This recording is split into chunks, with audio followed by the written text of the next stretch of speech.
Dans le cadre de notre grand dossier sur la protection du territoire en Charlevoix, on reçoit aujourd'hui le coordonnateur à l'aménagement du territoire de la MRC de Charlevoix, M. Stéphane Chéné. Bonjour. Bonjour.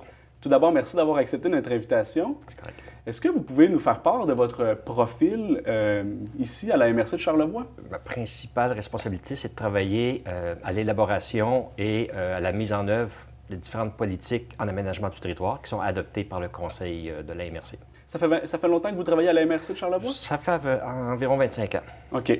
Le gouvernement du Québec a lancé un appel à projet un peu plus tôt cette année dans le cadre de la protection territoriale dans le sud du Québec. On cherche à sonder la population pour protéger davantage de territoires. Oui.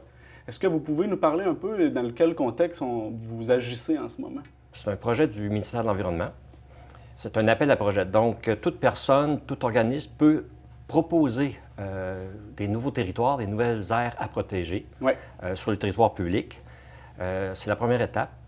Le rôle de la MRC, dans un premier temps, ça va être de produire ce que le ministère de l'Environnement appelle une résolution d'appui à l'analyse du dossier.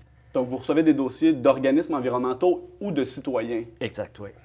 Et puis là, en quoi consiste cette résolution-là que la MRC produit?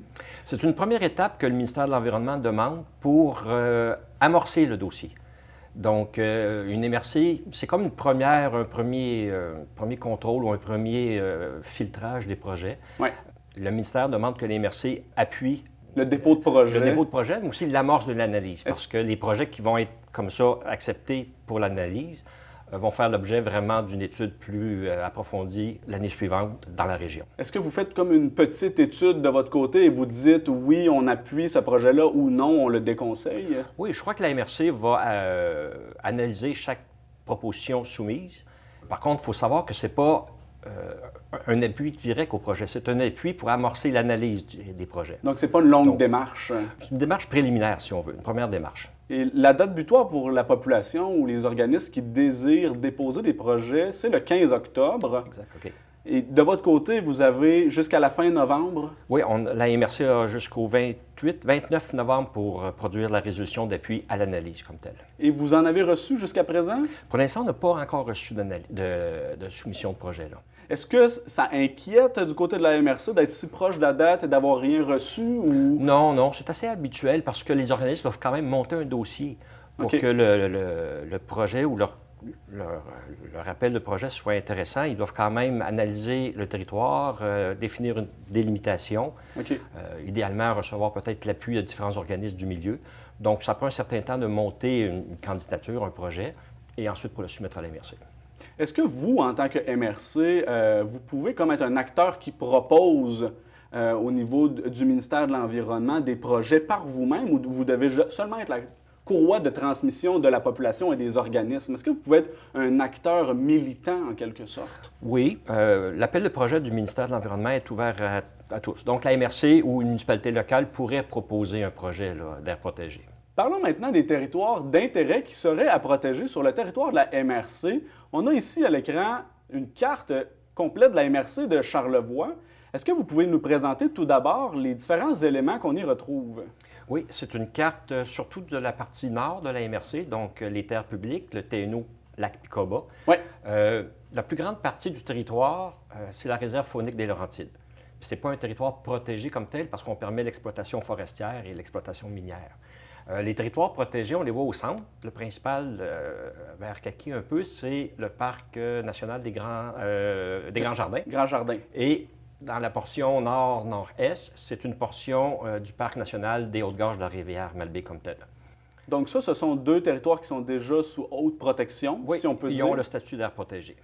Dans le vert pâle qu'on voit sur la majorité de la carte, quel secteur serait d'intérêt à protéger? Bien, tout dépend des intérêts du milieu, mais nous, on peut penser au corridor des routes 133-81. On peut penser aussi au secteur... tout dépend du niveau de protection aussi, d'exploitation qu'on veut, parce que le ministère de l'Environnement a différentes catégories d'intensité de protection. Donc, la désignation... La désignation reste à définir. Donc, ce ne serait pas nécessairement des parcs nationaux. Bien, pas nécessairement. Ça pourrait être des statuts, oui. régions de biodiversité, entre autres? Oui. C'est quoi les autres statuts qui existent? Alors, je ne les connais pas tous, mais il y a les plus importants en termes de protection, c'est les réserves écologiques. Donc là, aucune activité est permise. OK. Mais dans les parcs nationaux, les activités de pêche sont autorisées, par exemple. Chasse ou pêche? Chasse ou pêche, mais il n'y a pas d'exploitation forestière ou minière. OK. Et on a aussi le secteur Picoba qui serait peut-être d'intérêt dans le nord-ouest de la carte en haut? Dans le nord-ouest, pour l'instant, il y a quand même le parc éolien qui est construit pour l'instant. Différents secteurs de protection, on peut penser au secteur des lacs où il y a une occupation historique là, avec des chalets, tout ça, mais tout dépend du niveau de protection à définir. Là. Il y aurait également des territoires plus au sud de la MRC, près du fleuve, qui seraient étudiés en ce moment pour être protégés? Oui, bien actuellement, il y a un projet qui est mené par les deux paliers de gouvernement, fédéral et provincial, qui serait l'extension du parc marin du Saguenay vers la région de Charlevoix. Ça toucherait le fleuve Saint-Laurent. Donc, on peut imaginer autour de l'île aux Coudres, notamment? Oui, toute la portion jusqu'aux limites de Petite-Rivière-Saint-François de façon approximative. Est-ce qu'il y aurait des milieux du littoral à Petite-Rivière qui seraient d'intérêt à protéger aussi?